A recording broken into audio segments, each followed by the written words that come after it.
Good afternoon friends. तो स्वागत है आप सभी का एक बार फिर से। और जैसा कि मैंने आप सभी से कहा था कि मैं डेली अपने शोज़ को और भी ज़्यादा इन्हेंस करती रहूँगी और भी नए नए टॉपिक्स जो कि एग्ज़ाम पॉइंट ऑफ व्यू से बहुत ज़्यादा इम्पॉर्टेंट हैं उनको लेकर आती रहूँगी।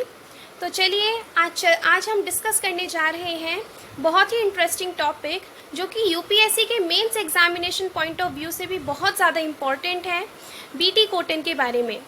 जैसा कि आप सभी ने बीटी कॉटन का नाम सुना होगा, तो सबसे पहले हमारे लिए ये जानना बहुत ज़रूरी है कि बीटी कॉटन है क्या।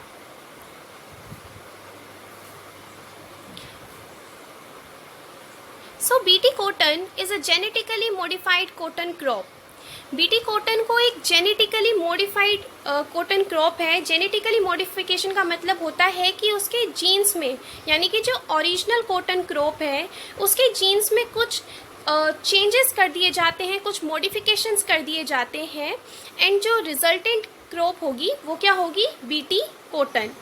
अब एग्जैक्टली इसमें क्या होता है कि इसमें एक इंसेक्ट रेजिस्टेंट ट्रांसजेनिक क्रॉप होती है ये, जिसको कि डिज़ाइन किया जाता है, एक बुलवॉर्म कीड़ा होता है उसको क्या करने के लिए, कॉम्बैट करने के लिए। यानी कि अब देखिए होता क्या है कि जब ये कॉटन की crop when the cotton crop grows, तो एक कीड़ा होता है जिसका नाम होता है बुलवॉर्म, एंड वो बुलवॉर्म क्या करता है कि इस फसल को, इस कॉटन की फसल को वो डैमेज कर देता है। सो उसी इंसेक्ट से, बुलवॉर्म से बचाने के लिए क्या किया जाता है कि इसके जीन्स में कुछ ऐसे मॉडिफिकेशंस कर दिए जाते हैं कि जिसकी वजह से ये जो क्रॉप है ये उस बुलवॉर्म से क्या हो जाती है, रेजिस्टेंट हो जाती है, यानी कि उस बुलवॉर्म का इस पर कोई भी असर नहीं पड़ता। अब ये कैसे होता है? It was created by genetically altering the cotton genome to express a microbial protein from the bacterium Bacillus thuringiensis। मतलब शॉर्ट में आप ये समझ सकते हैं कि ये जो the transgene inserted into the plants genome produces toxin crystals that the plant would not normally produce, which when ingested by a certain population of organisms dissolves the gut lining and leads to the organism's death। देखिए exactly बहुत ही simple शब्दों में हम इसे क्या कह सकते हैं कि किस तरीके से ये बुलवॉर्म से बचाता है ये बीटी कॉटन। क्यों ये बीटी कॉटन प्रोटेक्टेड होता है बुलवॉर्म के अटैक से। होता क्या है कि एक ट्रांसजीन जो है इंसर्ट कर दिया जाता है ओरिजिनल प्लांट्स के जीनोम में, ठीक है, एंड उस जीन को इंसर्ट करने पर क्या असर होता है कि ये टॉक्सिन यानी कि जहरीले क्रिस्टल्स को प्रोड्यूस करता है।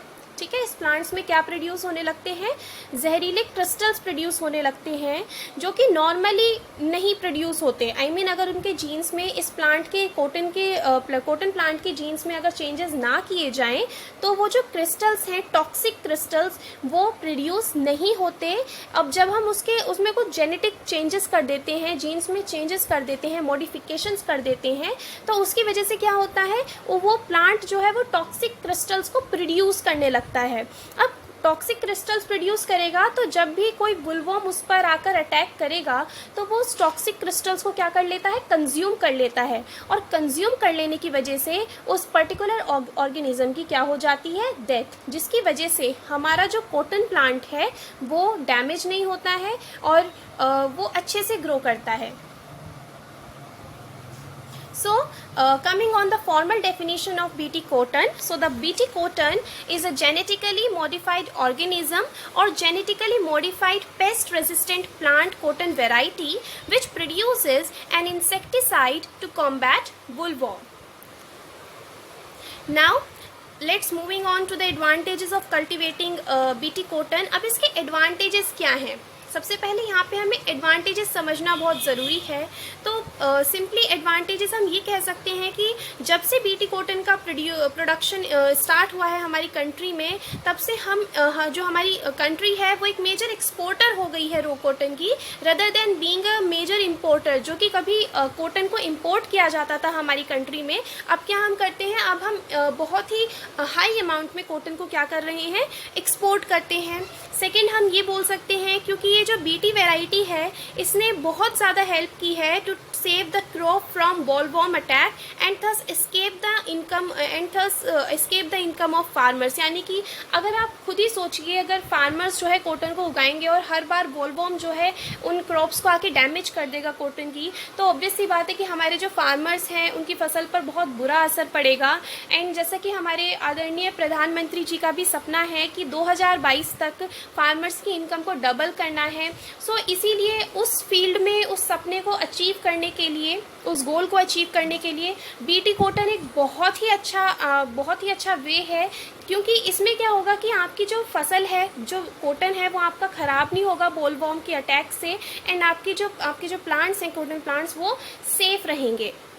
ओके, एंड लास्ट पॉइंट हम इसमें ये भी देख सकते हैं एडवांटेजेस के नज़रिए से कि that BT cotton accounts for 90% of total cotton acreage in the country. So, and one more advantage is that it yields around 300 kg per hectare at the time of introduction। यानी कि जब BT cotton का introduction हुआ था, जब BT cotton नया हमारी country में लोगों ने इसको उगाना, इसकी पैदावार को शुरू किया था, तब ये सिर्फ और सिर्फ कितना होता था, 300 किलोग्राम पर हेक्टेयर। लेकिन 2002 में यही अमाउंट जो है 200 kg और भी ज़्यादा बढ़ जाती है, यानी कि अब ये कितना होता है, 500 kg पर हेक्टेयर। अब आज के कॉन्टेक्स्ट में जो प्रेजेंट डे आज मैंने न्यूज़पेपर में पढ़ा था, तो उसमें लिखा हुआ था that amid the perpetual debate surrounding BT cotton's positive and negative impacts, a recent study titled Long-Term Impact of BT Cotton and Empirical Evidence from North India has said its adoption in Punjab in the past over a decade has resulted in net economic and environmental benefits। अब ये बहुत ही अच्छी news है। News अच्छी इसलिए है क्योंकि इसमें ये कह रहा है कि हालांकि ये डिबेट हमेशा से चलता आया है कि बीटी कॉटन के क्या पॉजिटिव इम्पैक्ट्स हैं, उसके नेगेटिव इम्पैक्ट्स को लेकर ये डिबेट जो है कंटिन्यूसली चलता आया है। तो उसी के बेसिस पर एक स्टडी रिलीज़ की गई है, जिस स्टडी का नाम है long term impact of BT cotton and empirical evidence from north India. तो उसमें कहा गया है कि ये जो बीटी कॉटन है, जब इसका एडॉप्शन पंजाब में हुआ तो पिछले दशक में ये देखा गया है कि इसकी वजह से, इसके इंट्रोडक्शन की वजह से काफ़ी ज़्यादा बेनिफिट्स हुए हैं। किन कॉन्टेक्स्ट में, इकोनॉमी के कॉन्टेक्स्ट में और एनवायरनमेंट के कॉन्टेक्स्ट में। Now, since the commercialization of BT cotton, there has been reduction in insecticide use by volume and applications। And जब से बीटी कॉटन को कॉमर्शियलाइज किया गया है, तब से काफ़ी ज़्यादा इसके इंसेक्टिसाइड्स के यूज़ में जो है रिडक्शन हुआ है। ऑब्वियस सी बात है, क्योंकि पहले लोग उसमें इंसेक्टिसाइड्स का यूज़ करते होंगे, एंड अब क्योंकि बीटी कॉटन तो वो तो रेजिस्टेंट है, वो बॉलवॉर्म को वैसे भी ख़त्म कर देगा क्योंकि वो टॉक्सिक क्रिस्टल्स प्रोड्यूस करता है। तो उसी की वजह से इंसेक्टिसाइड्स का जो यूज़ होता था पहले, उसमें भी काफ़ी ज़्यादा रिडक्शन देखा गया है। Decline in environmental and human health impact associated with insecticide use. And हम सभी जानते हैं, बचपन से पढ़ते हुए आ रहे हैं कि इंसेक्टिसाइड्स का यूज़ किया जाता है तो उसकी वजह से हमारी हेल्थ पर भी एक नेगेटिव इम्पैक्ट पड़ता है, हमारे इन्वायरमेंट को भी नुकसान होता है। So, more so with the reduction in the use of highly hazardous and riskiest insecticides and reduction in the expenses associated with insecticide use। And obviously बात है कि अगर insecticide के use में reduction हुआ है, तो obviously बात है कि उसमें जो पहले उसमें finances जाते थे, जो उसमें खर्चा होता था insecticides को use करने का, वो भी कम हुआ होगा। And also, cotton yields in the past 13 years have been stable, the only exception being 2015। And जब से ये कॉटन, बीटी कॉटन जो है जब से इंट्रोड्यूस हुआ है, तब से ये काफ़ी इसकी स्टेबल प्रोडक्शन हो रहा है। हालांकि बस 2015 ही एक ऐसा साल था कि जिसमें इसका प्रोडक्शन थोड़ा बहुत घट गया था। And yet over the past 13 years pesticide use has gradually increased in BT hybrids and reduced in non-BT varieties, primarily driven by the use of fungicide, which was not applied in cotton in 2003 and 2004। And last चीज़ यहाँ पर ये लिखी हुई है कि ये जो BT cotton है, इसे कॉमर्शियली ग्रो किया जाता है इंडिया में। कब से? पिछले 19 सालों से इसे यहाँ पर भारत में उगाया जा रहा है। एंड पंजाब में BT cotton was released for cultivation in 2005। अब जब हमने इतनी बात कर ही ली है बीटी कॉटन के बारे में, तो यहाँ पर कुछ इश्यूज़ भी हैं, हालांकि वो मैंने इन स्लाइड्स में नहीं डाले हैं, but those are some issues that I want to add to your existing knowledge so that you can get some extra edge well. So issues क्या हो सकते हैं कि अब देखिए, जैसे कि हम सभी जानते हैं कि बीटी कॉटन में क्या किया जा रहा है कि उसमें कुछ जेनेटिक्स मॉडिफिकेशंस किए जा रहे हैं। सो ऑब्वियस सी बात है कि उसमें कुछ इन्वायरमेंटल और हेल्थ इम्प्लीकेशंस भी हो सकते हैं, क्योंकि हम जो ओरिजिनल वैरायटी है उसको उगाने की बजाय हम उसके जीन्स में चेंजेस कर रहे हैं, तो उसके इम्प्लीकेशंस जो हैं वो काफ़ी मतलब मे बी हज़ार्डस हो सकते हैं। सो वो सारी चीज़ें काफ़ी ज़्यादा डिबेट में हैं। सेकेंड इशू हम ये कह सकते हैं कि जो बीटी की वेराइटीज़ हैं, ये जो बीटी कॉटन वेराइटीज़ हैं, ये हमारी जो जेनेटिक डाइवर्सिटी है क्रॉप्स की, उसको क्या कर रही हैं, डिस्ट्रॉय कर रही हैं। ऑब्वियस सी बात है, क्योंकि उसके जीन्स में हम चेंजेस कर रहे हैं।